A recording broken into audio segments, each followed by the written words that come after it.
Obadias é o nome do profeta que significa servo do Senhor, o adorador de Jeová, de Yahvé, do Senhor, daquelas línguas semíticas, né?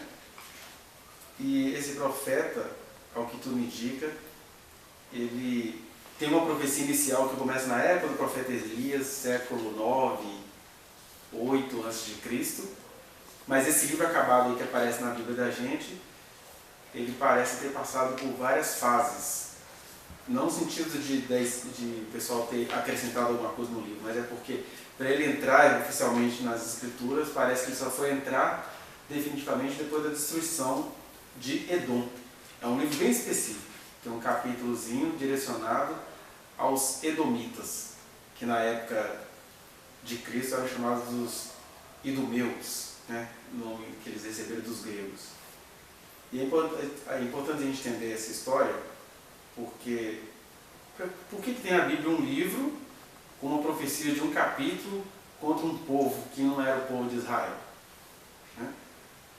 Você tem, por exemplo, Jonas, que é uma profecia acerca dos ninivitas, mas é um livro que está mostrando mais a vida do profeta Jonas, o fujão. Em Obadias não, é um livro, é uma profecia transcrita que não foi falada aos edomitas, aos idumeus. É uma profecia que foi falada a Israel, para que Israel entendesse ao longo da história o que ia acontecer com os idumeus.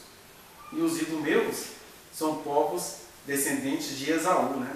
A gente sabe daquela historinha que lá no Gênesis, que Jacó e a Raquel, mentira, o Isaac e a Rebeca tiveram filhos gêmeos. Um se chamava, o mais novo se chamou Jacó, que era uma expressão semítica para amigo, que o pessoal começou a dizer que significava, na verdade, protegidinho de Deus, na verdade era só amigo. E o Esaú, que foi chamado de Esaú porque ele nasceu muito peludo, né? Hirsuto, cabeludo, e aí depois o nome dele acabou se transformando em Edom, porque quando eles estavam lá na juventude, na adolescência deles, já ouvindo as tradições familiares de se o Jacó nasceu segurando a minha perna porque a bênção vai ser dele, aquela confusão familiar toda. Aí o Esaú, o Jacó, para tomar o direito de primogenitura do irmão dele, pediu a ele para fazer uma sopa. Faz uma sopa de lentilhas. E aí o cozinhado que o Esaú fez para o irmão da caça tinha uma cor vermelha. Então o Edom significaria vermelho, né? Porque depois desse episódio aí, onde um irmão passou a perna no outro, roubou a bênção do pai, tudo desnecessário, mas coisas que os seres humanos fazem, né? A gente acredita que um pai que tem o poder de abençoar um casamento, um pastor vai abençoar um casamento, então se a mão do cara não vier em mim, eu acho que deu tudo errado. A gente tem essas simpatias e eles tinham as dele. E as dele era pensar isso, que o filho que o pai abençoasse é que ia herdar a bênção. Que era desnecessária essa bênção paterna, porque Deus tinha falado antes deles nascerem que o mais velho ia servir ao mais moço. Então a família não precisava fazer nada. Deus já tinha falado que o irmão mais novo ia ser o patriarca de um povo que ia virar um povo famoso na terra, que é o povo de Israel que a gente conhece hoje. Só que aí sempre a gente fica querendo intervir com a nossa mãozinha humana, né? Aí cada um faz o fetiche que mais lhe agrada. Então, você tem a corte, tem a consagração do pastor, se o cartório é mais válido do que da igreja, e Deus só cumpre a palavra dele. Essas coisas humanas aí pertencem aos humanos e não a Deus. E Deus já tinha falado que o mais velho serviria ao mais moço. Mas os meninos crescendo com essa história, o mais moço, ao invés de entender o que Deus falou, Deus que cumpra, ele deu um jeitinho de dar uma rasteira no mais velho. Então, enquanto o mais velho foi caçar, o mais novo se vestiu com pele de cabras para parecer peludo como o irmão. E aí o Isaac já ceguinho abençoou. Mas é o que eu estou dizendo, se aquele episódio não tivesse acontecido, o que tinha de ser, seria. Aí o que acontece? Pensando em Jacó e Esaú, cada um cresce, cada um tem a sua própria riqueza, cada um acumula a sua própria fortuna, vira cabeças de clãs, né? Tinha o clã de Israel e o clã do Esaú. Como indivíduos, eles Foram dois irmãos que se encontraram lá na frente, os dois muito prósperos. A prosperidade do Jacó muito sofrida, do Esaú mais na competência humana, onde ele botava a mão as coisas aconteciam. E o Jacó foi aquele menino que nasceu para buscar de Deus as coisas. Quer dizer, são formas diferentes da manifestação da graça. Alguns seres humanos nascem com capacidades naturais e vão se tornar aí senhores das ciências, vão se tornar exímios pesquisadores. E a gente que Deus fez, porque não foi Deus que fez Jacó e Esaú. Eu não entendo porque a humanidade alimenta a história invejosa, né? Porque Deus fez os dois. Ele só falou de um fato social que ia acontecer, que o mais velho ia servir ao mais moço no sentido de fama, de nação. Estava falando da posteridade dos dois, não estava falando do indivíduo. Tanto é que se você for olhar a história dos dois indivíduos, em Gênesis, cada um foi um homem adulto muito bem de vida. Cada um com seus erros também. Que a gente já... Acho que eu já até falei disso numa outra mensagem. A gente fica achando que o Jacó, que o Esaú era pior do que o Jacó. Mas isso tudo são elucubrações humanas. Na verdade, foram dois homens de bem, duas pessoas maravilhosas que Deus fez. Só que um deu origem a um povo que veio hoje a chamar-se Israel, e o outro deu origem aos povos edomitas que já não existem mais no planeta. Era desse tipo de coisa que eu estava falando. Aí as gerações vão passando, né? O Jacó vira um chefe de clã que vai virar uma nação de 12 tribos chamada Israel.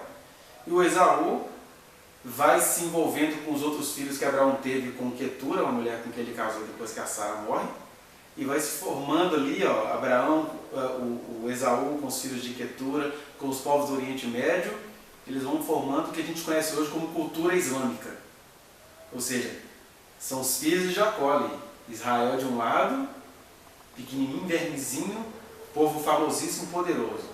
E um outro povo igualmente famoso e poderoso, cada um com sua visão, cada um brigando pelo seu pedaço histórico, são os descendentes dessa mistura de Esaú com os povos da Arábia, né? Os povos do deserto. Mas o Esaú especificamente, ele acaba... Olha para você ver que interessante isso tudo está nas escrituras. Que eles acabam tendo vitória sobre os povos currianos, que eram os oreus, eram os ocupadores dos montes e cavernas no deserto.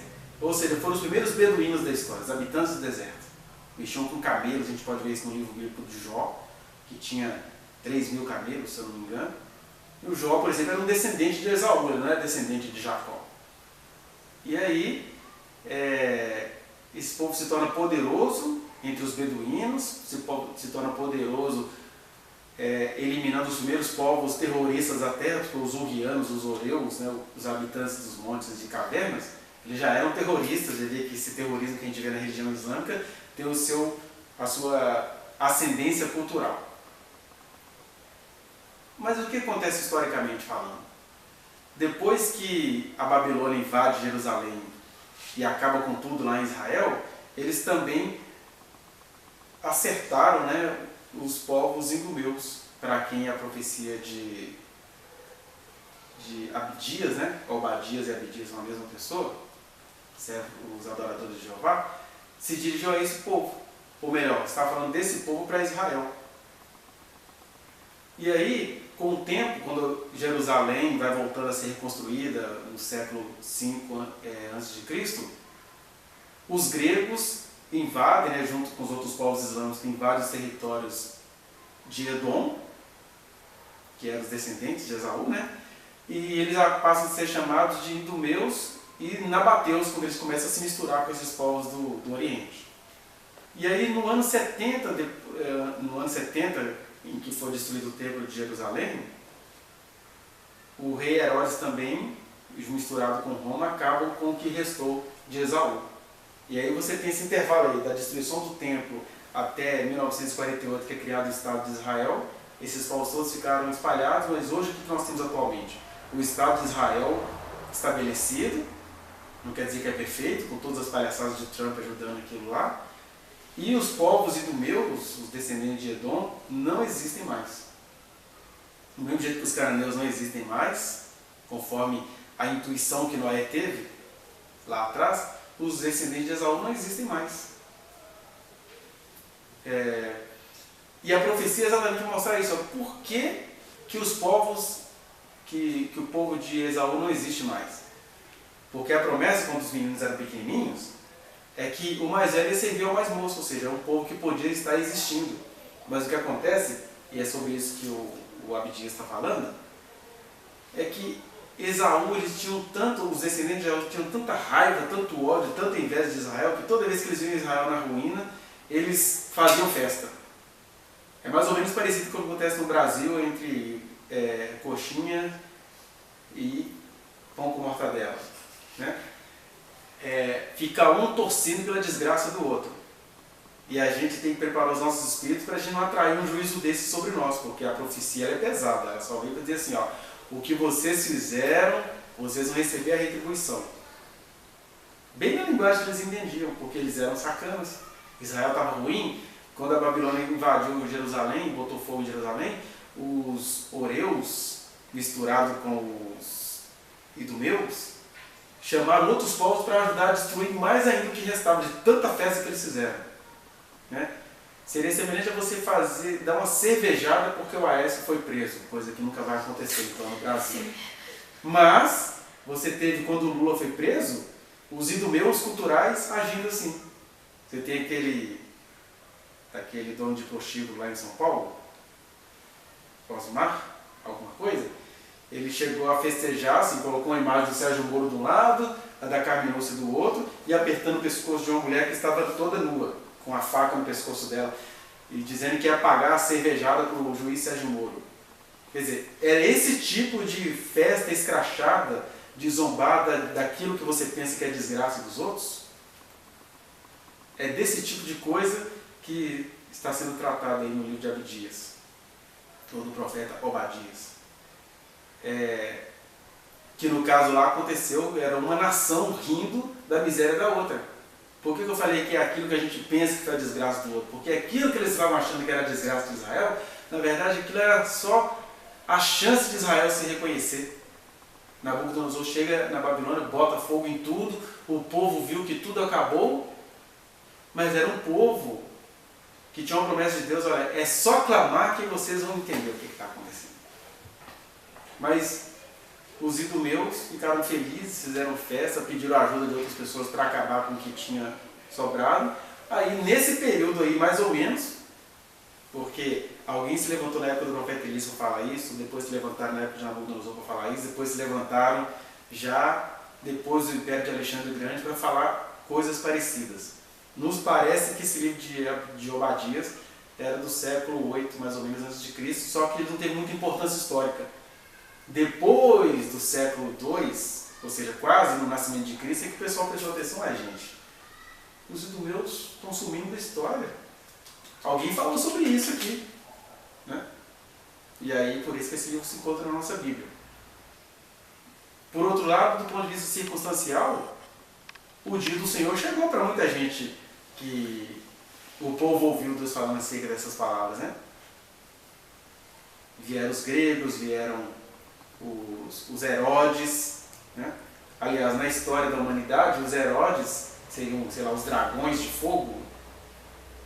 Eles foram a última atuação dos idumeus na história da Terra.